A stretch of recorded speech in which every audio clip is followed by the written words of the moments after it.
Haven't showed my face on Facebook in a minute, so I thought I'll let Facebook update their database and put my face on camera real quick. I had one thing to say. I've been had skills, crystal spills, taking trips to Brazil. Now let me stop that. But I tell you what, I learn something new every day. It's been like that my whole life. My last major thing that I learned was how to forge metal. Working with fire for real, in every way. Goldsmithing. But I ain't up to much nothing today. I'm learning something new. I'm just gonna get right into it.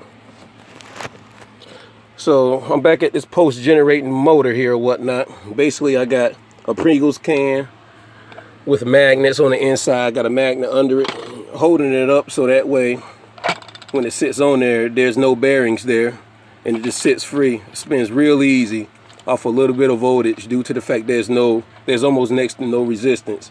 I'm gonna put a canister over it later on so that way the air will give it less resistance. And what I'm also going to do here is I'm going to try to see if I can get this vacuumed so that way it'll have even more or less resistance. So I'm going to work on that later. But basically it's another post motor. I only got one coil hooked up. I got this one in the service right now. I got 1,500 turns around this coil. I got 500 turns around this coil because the gauges are bigger. So it's less wire on here, but I can push more through this one. And basically, I got 2.7 volts elected right now, and what I'm going to do is I'm going to plug in this 2.7 volts, and it's going to start the motor. And as you can see, beside the motor is a piece of metal with metal.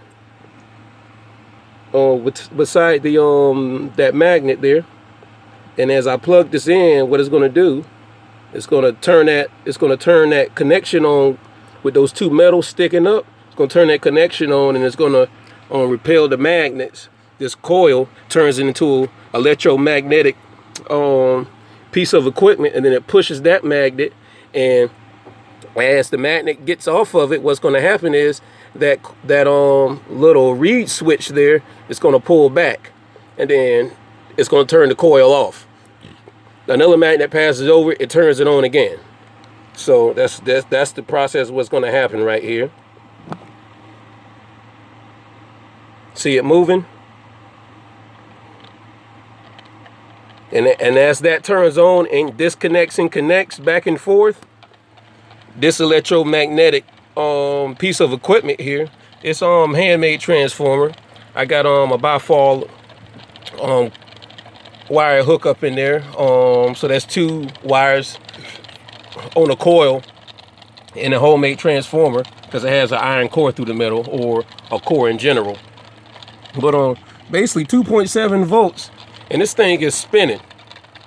And along with that, see, the thing with a transformer is you got to understand that transformers only operate when their properties change. So note, if the voltage changes, which is AC current, then you're going to get an induction through here. If the magnetic flux changes, which is happening right here, the manipulation of magnetic flux, then you're still going to get an induced current through here. So basically I got this circuit elected with 2.7 volts, and as this goes over the bolt in the center here, it manipulates the magnetic flux, and it plays with the voltage. It plays with the voltage because the voltage moves off the current moves off the magnetic flux. It all moves at one time. So if one thing's being manipulated, it all is all going to mess up. And off of 2.7 volts, this is what I'm getting. I'm getting about 12 volts off of just that alone. Now that's back EMF. Those are the spikes. So I'm getting 11 volts at anywhere between 40 to 70 hertz per second. So 70 hertz is 11 volts 70 times, basically. 11 volts 70 times in 1 second. So yeah, that's what we basically got going on. You can basically hook up a dead car battery to this, because a dead car battery is going to have more than 2.7 volts. 2.7 volts is less than a AA battery. It's on about 0.8 volts less than a AA battery. A AA battery is 3.5 volts. And yeah, you hook it up, it'll charge itself while spinning at the same time and inducing the current, and it's just going to keep on going up because the back EMF will always be more than the voltage that you're putting in as far as the manipulation of magnetic flux. So, say for instance, I mean, a dead 12 volt battery in a car would probably be at 5 volts if it's dead. I mean, most likely. So you probably get 5 volts. We're going to turn it up to 5 volts, and we're going to see what this bad boy does. So the reed switch is still going. It's still vibrating. It's speeding up. The hertz are going up, as you can tell.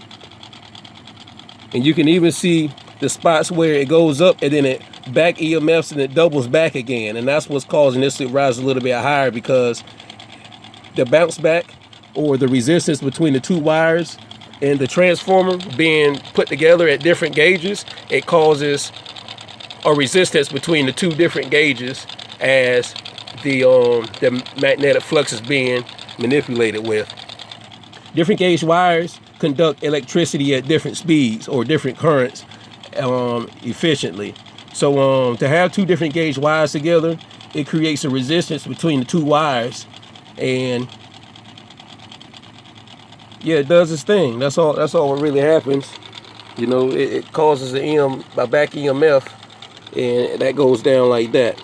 So now, if I was to unhook the battery that I'm charging, because right now I'm currently charging this battery, unhook this, the spikes go out the roof. These are the actual spikes that battery is getting. At 5.1 volts. Now all I did was unhook the 9 volt battery, and now the spikes coming through. And you can tell that the spike is really high because this neon bulb is flashing now. Neon bulbs only operate on 80 volts to 120 volts without causing too much damage on the high end. So this is definitely touching near 80 volts. I don't have, hold on, let me scoop back one.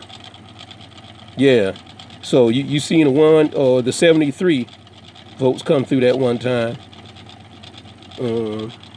Yeah, so that's the spike. That's the spikes that are actually going in the battery. So you telling me this many volts ain't gonna charge a battery, you know, and continually we charge up, then something's wrong. People tell me that overtunity isn't really too possible with these motors. So I'm gonna plug back in the battery, and that's gonna stop flashing, because now the charge is going into that 9 volt battery.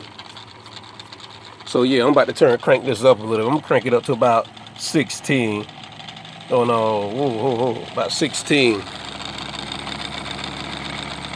Oh yeah, it can go quicker than that actually.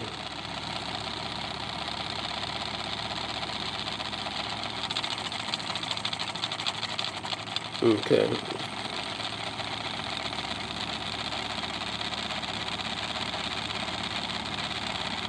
Oh, it's driving now. If I hold this, like I'm gonna get something to secure this later, but this is just on prototype project stuff.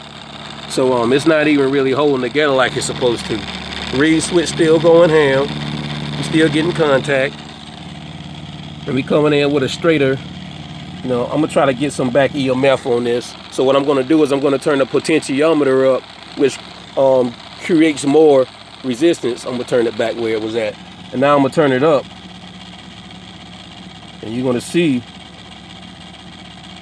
the hertz are gonna start going up, because the back EMF that the resistor is holding on it.